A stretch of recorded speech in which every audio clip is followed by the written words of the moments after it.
Well, good morning, good afternoon, good evening, all you fellow England football fans out there, wherever you are watching all across the United Kingdom.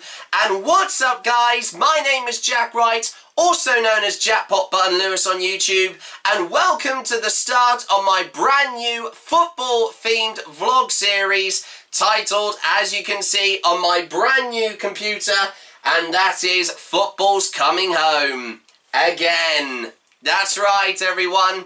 This, of course, is a brand new, of course, I've been waiting so long to finally do this this video vlog series, all dedicated to another time, of course, in this time of this year.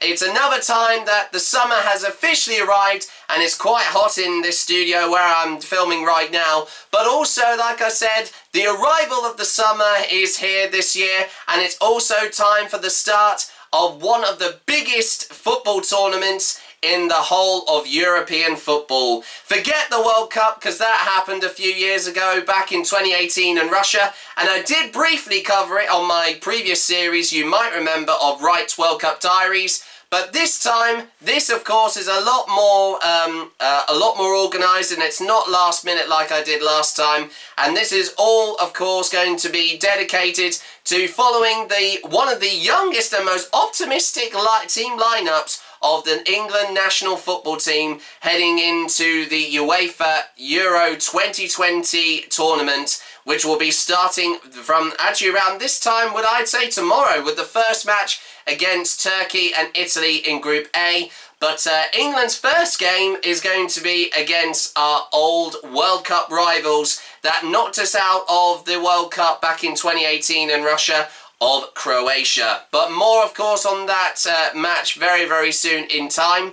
But like I said, this series, once again, is all dedicated to following, once again, my favourite football team in the whole of Europe, and may I say also the world. And forget about, of course, clubs when it comes to club football, with my favourite being Chelsea. It's all about England in this series. And as you might remember, that's the whole purpose why I've decided to title my new vlog series of, once again, Football's Coming Home Again, is in a relation to one of my favourite England football songs, once again, of Three Lions, which of course is also known as Football's Coming Home, which over 25 years ago to this very year was released on back in May. Just if you go back last month in May, over 25 years ago, prior to that, that's when the song was initially released. But also, in some way, if some of you might not know why I've also called it Football's Coming Home Again,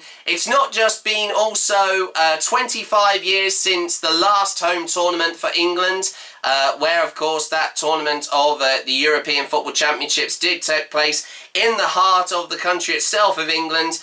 But also it pays a little homage to one of the new chants that came from the last World Cup, once again in Russia in 2018, and once, like I said, in Russia.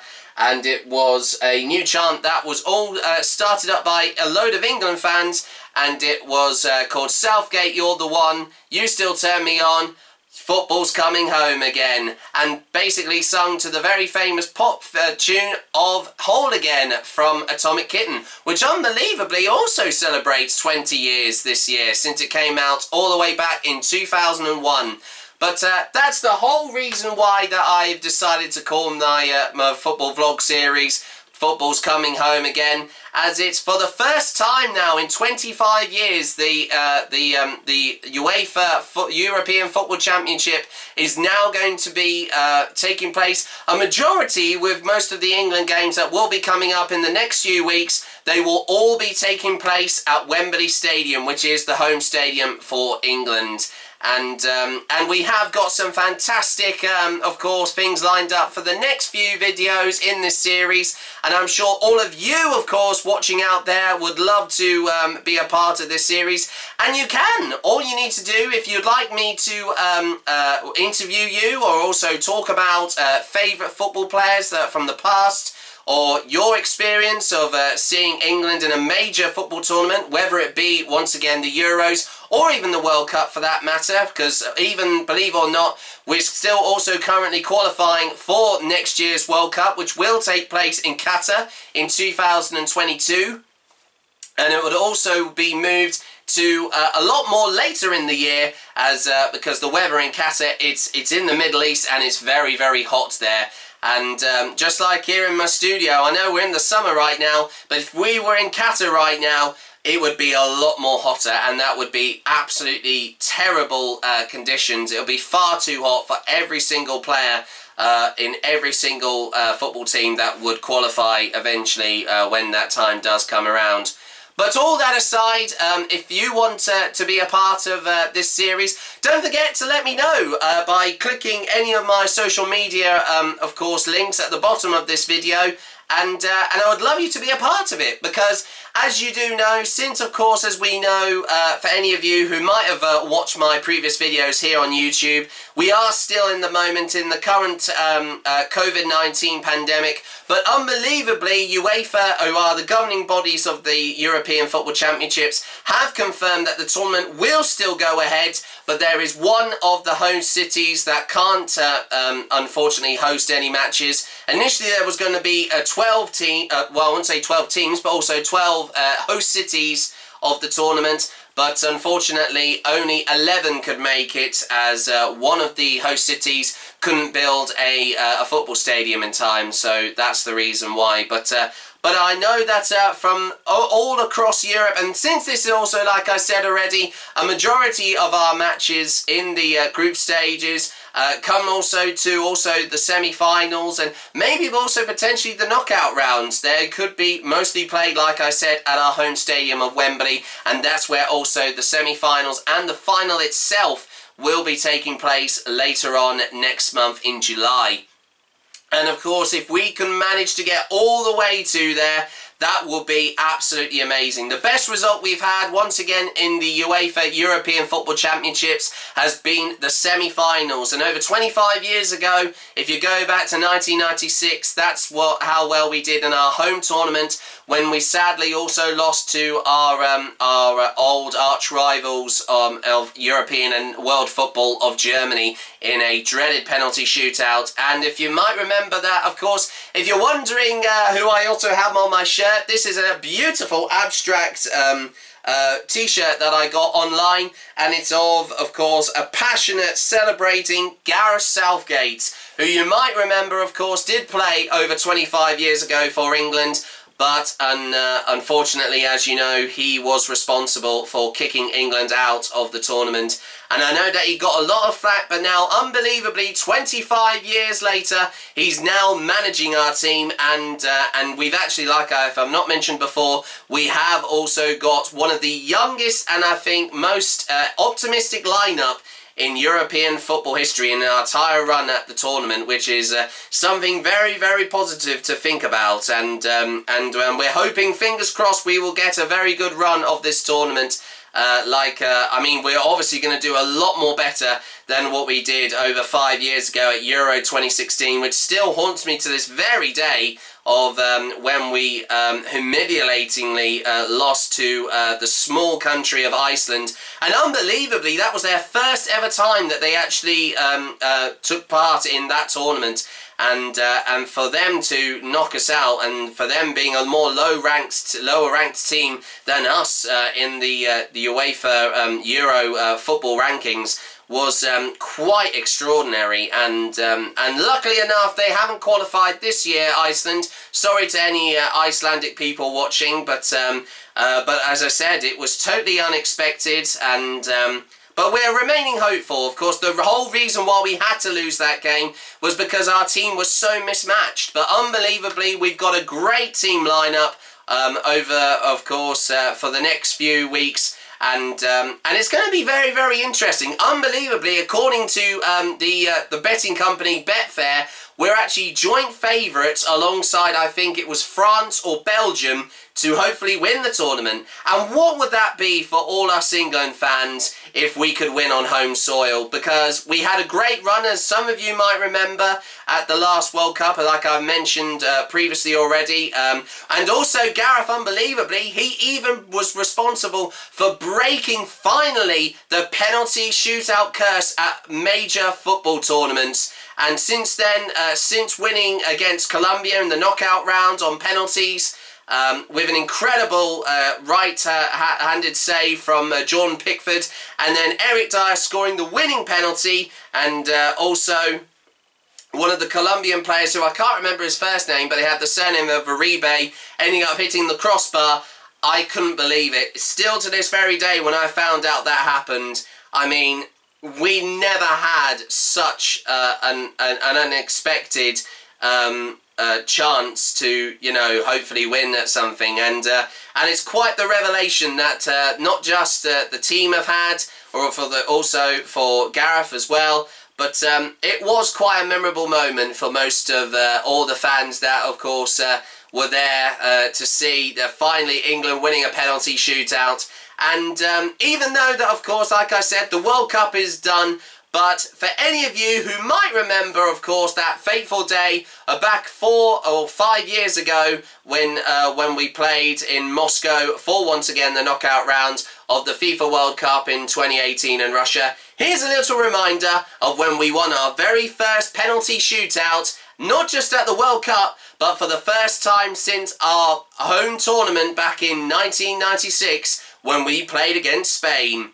Here's what happened when we finally broke the penalty shootout curse once again at the last World Cup. I think he's got a lot of stick all season. You know who I'm really happy for now? Jordan Henderson. I think the what? Look at Jordan Henderson. You can see it on his face. I'm so happy for him. Yeah. I think the way he plays and what he tries to do takes a lot of stick. For him to have missed the penalty that may have knocked us out, I would have been devastated for him. So I'm just pleased that, you know, we've won a penalty shootout. Yeah, I'm so pleased. And the scenes in here when the three of you were in a bundle as well, weren't you, in a huddle? Those have been repeated. I couldn't watch up that. And down the land. It's always great when the guys have those big nights when they're able to make a difference, and you have a little place in history.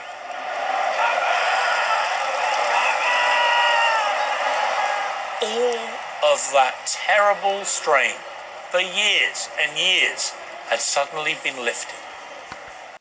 Well, Piers Morgan, you're definitely not wrong there.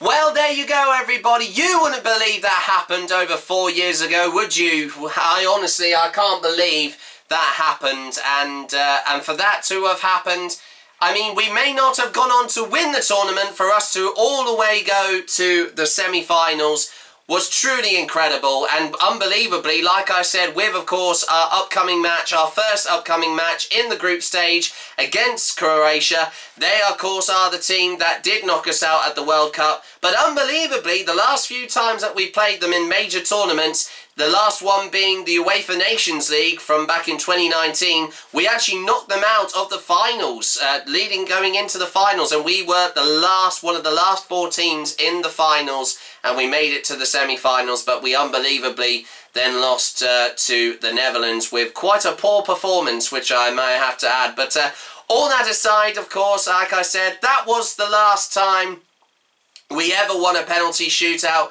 but we are focusing all about on England, and of course with the upcoming tournament once again of the UEFA Euro 2020 Championships. Now, as you know, if any of you have been following the England football team recently, Gareth Southgate himself has just announced his 26-man squad for the Euros itself. And I have also got the official lineup also on the phone right here. But there is a rule that had been I've just heard from the UEFA that all managers of all the teams that are participating, they can change players, the starting 11 for each of the games before the very match day itself takes place.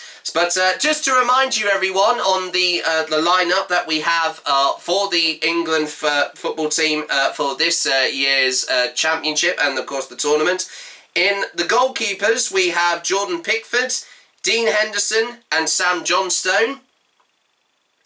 And playing on defenders, we have Carl Walker, Luke Shaw, John Stones, Harry Maguire, who's just come back from starting training again after he was ruled out for injury. He didn't actually play at I think it was the UEFA Europa League final, and he ended up getting an ankle tendon injury that stopped him from playing.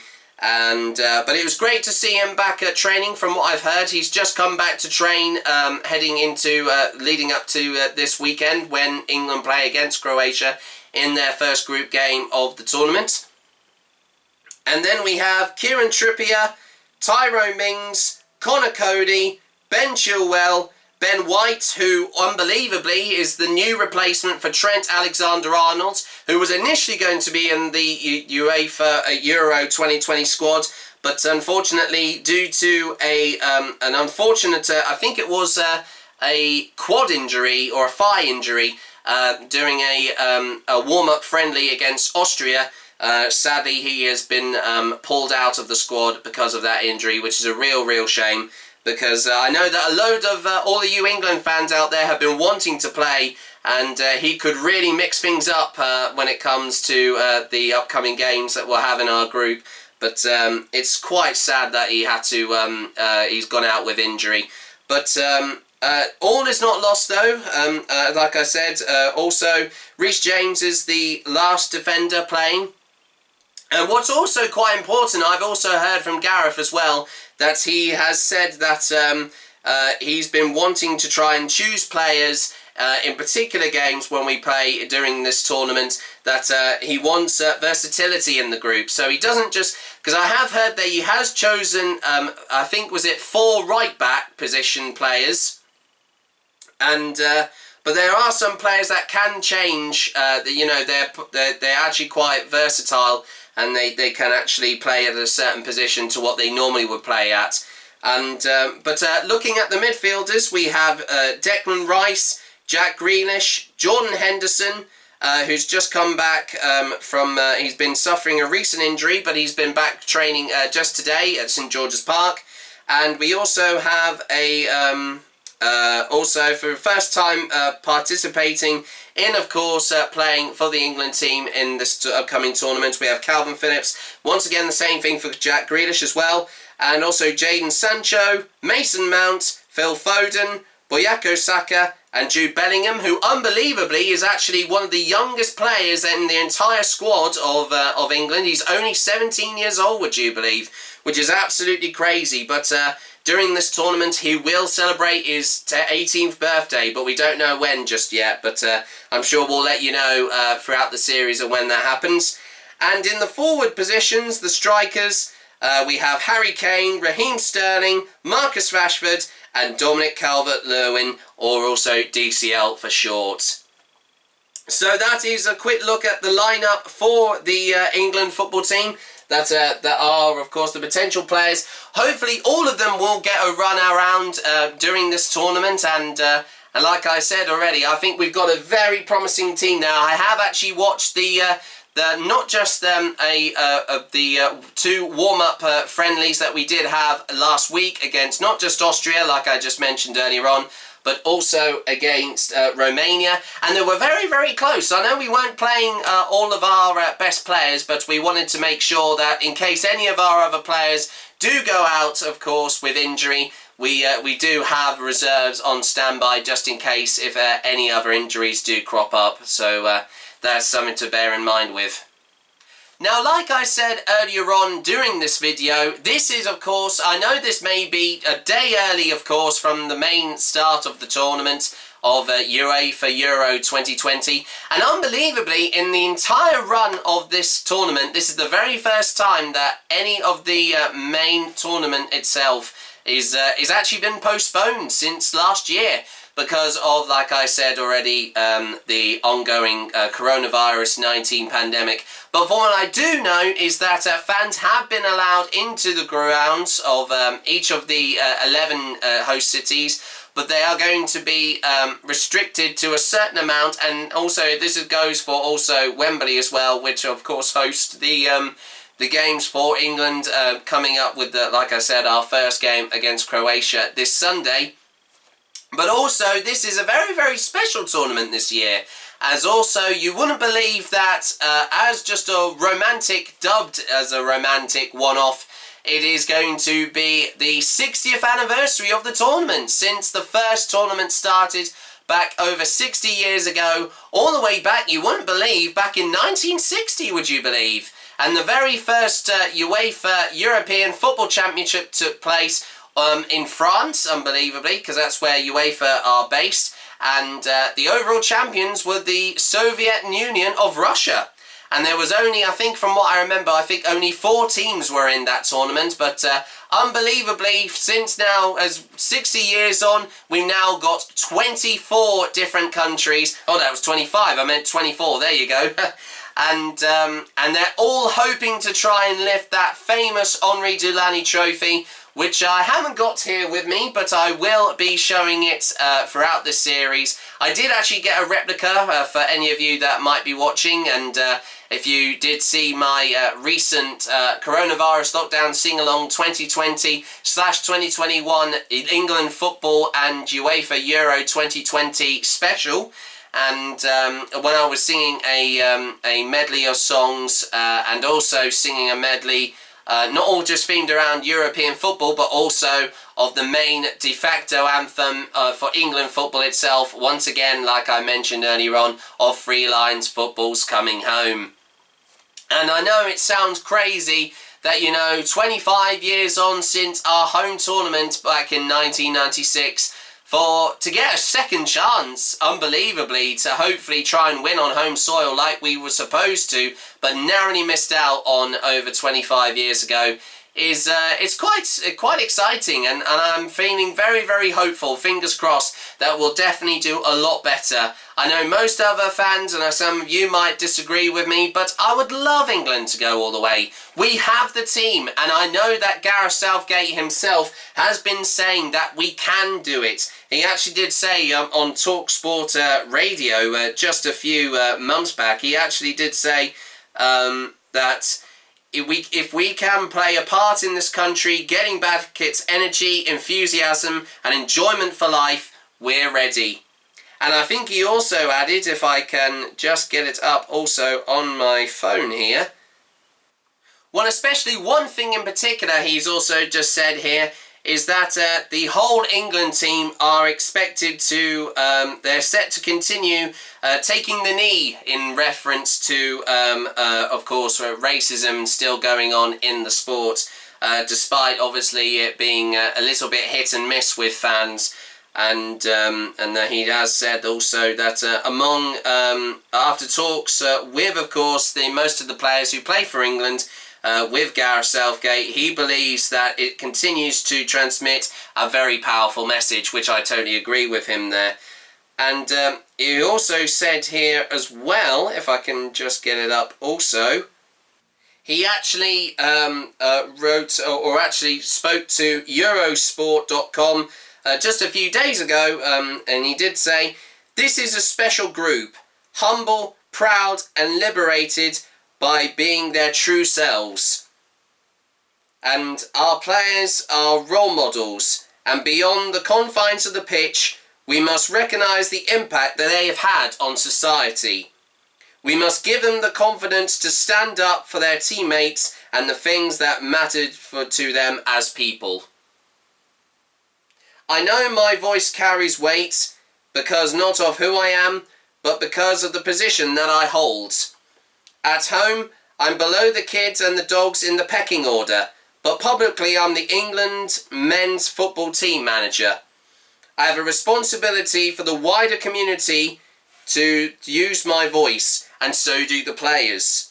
It's their duty to continue to interact with the public on matters such as equality," sorry, I was going to correct that there and say that properly, "inclusivity and racial injustice, whilst using the power of their voices to help put debates on the table, raise awareness and educate."